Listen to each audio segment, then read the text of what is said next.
Good day, my friends, and welcome back to my channel, The Mysterious Bandit. As usual, please do me a favor, like, subscribe, and turn on that notification bell for more content. In today's video, we will be talking about the mysterious D.B. Cooper hijacking. On the afternoon of November 24th, 1971, a nondescriptive man calling himself Dan Cooper approached the counter of a Northwest Oriental airline in Portland, Oregon. Using cash, he would purchase a one-way ticket on flight number 305 to Seattle, Washington. It was stated that Cooper was a quiet man who appeared to be in his mid-40s, wearing a black business suit with a black tie and a white shirt. Once Cooper got to his seat and got settled, he ordered a drink of bourbon and soda while the flight was awaiting takeoff. Shortly after 3 p.m., he handed the stewardess a note indicating that he had a bomb in his briefcase and wanted her to sit with him. The stunned stewardess did exactly what was told.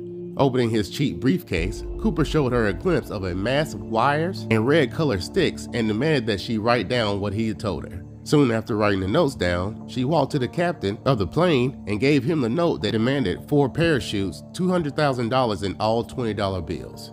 And when the flight finally landed in Seattle, the hijacker exchanged the flight's 36 passengers for the money and parachutes. Cooper kept several of the crew members and the plane took off again, ordered to set course for New Mexico City. Somewhere between Seattle and Reno, a little after 8 p.m., D.B. Cooper did the unthinkable and jumped out the back of the plane with the parachute and the ransom money. The pilots landed safely, but Cooper had disappeared into the night, and his ultimate fate remains a mystery to this day.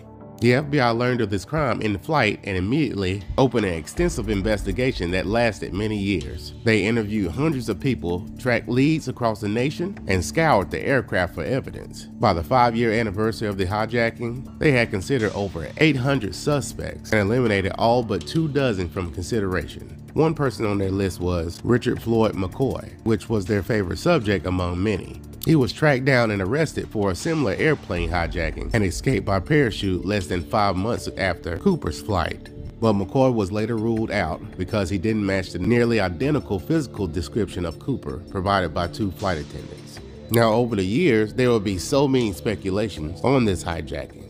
Some would say that Cooper didn't survive his jump from the plane because the parachute he used couldn't be steered. His clothing and footwear were unsuitable for a rough landing, and he jumped into a wooded area at night. In 1980, there was kind of a break in the case. A boy was walking along the Columbia River in Vancouver and discovered $5,800 of damaged 20s. Investigators confirmed the bills were from the Cooper ransom, so agents scoured the sand of Columbia River Beach, searching for additional money or clues in the D.B. Cooper skyjacking case. But the lead didn't go any further than that. No more of the cash from the hijacking had been found. This daring hijacker has never been identified, and his appearance still remains an intriguing mystery.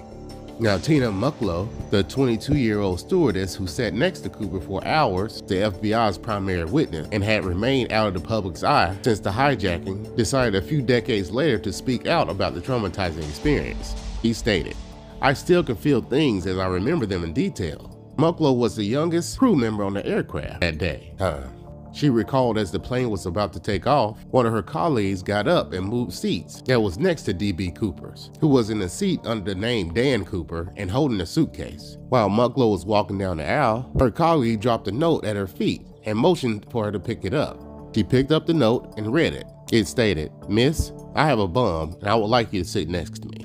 Mucklow instinctively reached for the phone beside her and told the pilots that they were being hijacked and it was not a joke. As she approached her colleague and the passenger, she noticed the briefcase on the seat beside him that looked like wires were coming out. Her colleague got up and took the note with his demands of 2 front parachutes, 2 back parachutes, and a fuel truck waiting on the ground in Seattle to the cockpit around 5 p.m. as Mucklow took her place. She stated she either asked him, "Do you want me to stay here?" or the hijacker said, "I need you to stay here."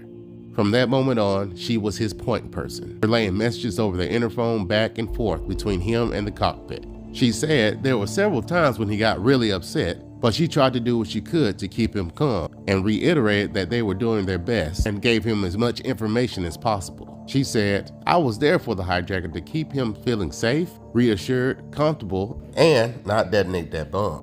His flight to Seattle was only supposed to take 30 minutes, but the air traffic control kept them circling the airport in a pattern over Puget Sound for nearly 2 hours while the government agents on the ground scrambled supplies to meet this man's demand.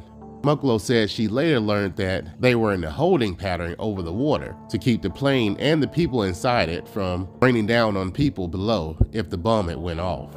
As you can imagine, the passengers were getting a little worried, but the captain told them they need to burn fuel because of a minor mechanical problem.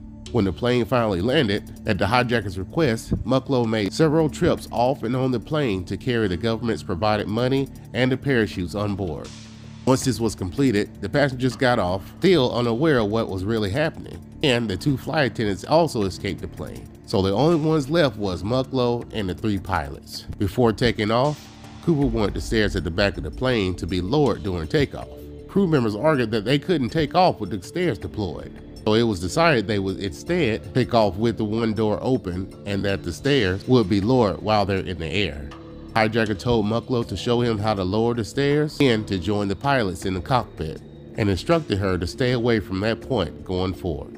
When the plane finally landed in Reno, Nevada, with the back staircase still being deployed, an indication that Cooper had carried out that part of his plan successfully.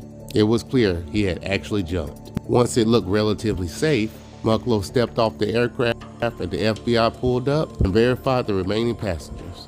Cooper got on the plane, made some demands, got away, and didn't hurt anyone physically along the way. And that is the end of this story. D.B. Cooper, or Dan Cooper, had this planned out to a T. What a traumatizing event these crew members had to endure, and Tina Mucklow having to be the one-on-one liaison for the criminal. So tell me what you think happened to Cooper. Do you think he made it or not? And where did D.B. Cooper even come from? Let me know in the comments, and please don't forget to like and subscribe for more content. Thank you guys for watching, and remember, stay mysterious, my friend.